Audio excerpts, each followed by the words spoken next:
Tempest Gray, 28, sits at her desk, typing on a laptop. The screen is filled with her thesis draft. She looks frustrated. The lighting is soft but tense, emphasizing her exhaustion.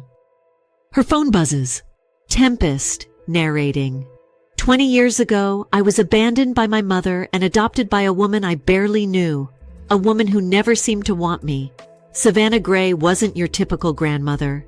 She was cold, secretive, and never smiled at me the way I imagined grandmothers should. Tempest picks up the phone and answers it, her eyes narrowing as she listens. Her hand trembles slightly. Mr. Harrington on the phone. Tempest, Savannah is dead. She wanted me to give you something. Meet me at her house. She drops the phone and stares blankly at the screen, blinking back tears. Savannah was distant, but now she was gone. Savannah Gray owned a modest yet elegant house in a gated community. Tempest walked up the driveway, her posture tense. She stops at the door, hesitating. Tempest, narrating. Savannah never showed me much affection. But she was all I had left after my mother disappeared. I lived just a few blocks away now, close enough to feel tethered, but never close enough to really belong.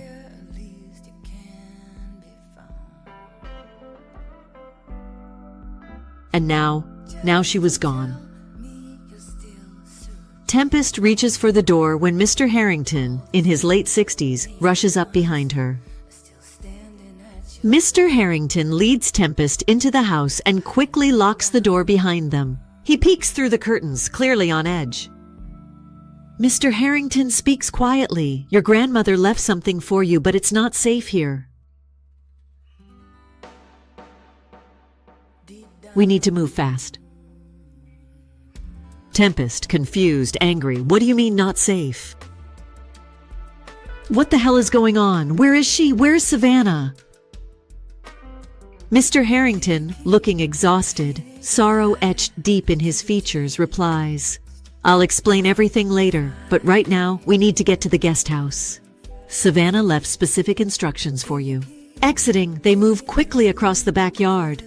Tempest's confusion deepens as they approach the guest house. Tempest, narrating.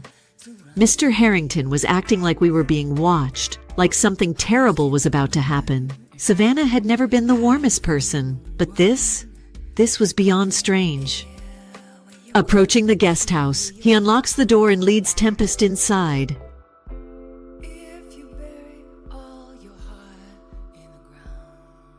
They move down a narrow hallway until they reach a painting of Tempest from boot camp. He removes the painting, revealing a hidden panel.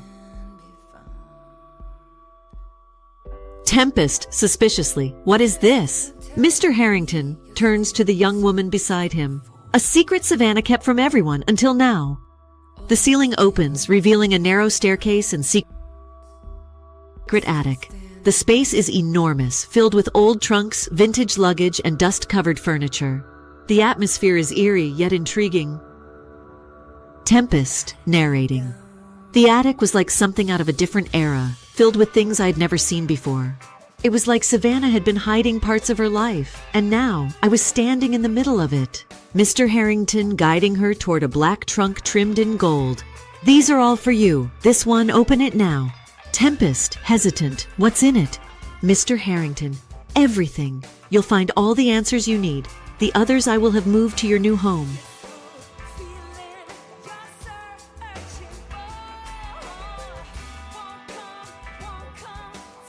Tempest kneels beside the black trunk. Her hands tremble as she unlocks it with one of the keys. The lid creaks open.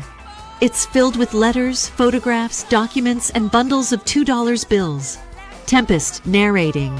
Letters, photos, money, so much money, but why? Who was Savannah really? She pulls out what looks like an old family recipe book, worn from age, handwritten in Savannah's neat script. Tempest whispering, a recipe book!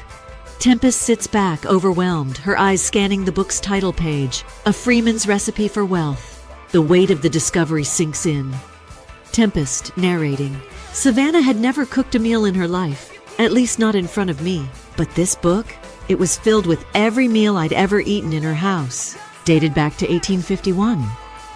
None of it made sense. Not the money, not the secrets, and certainly not the recipes.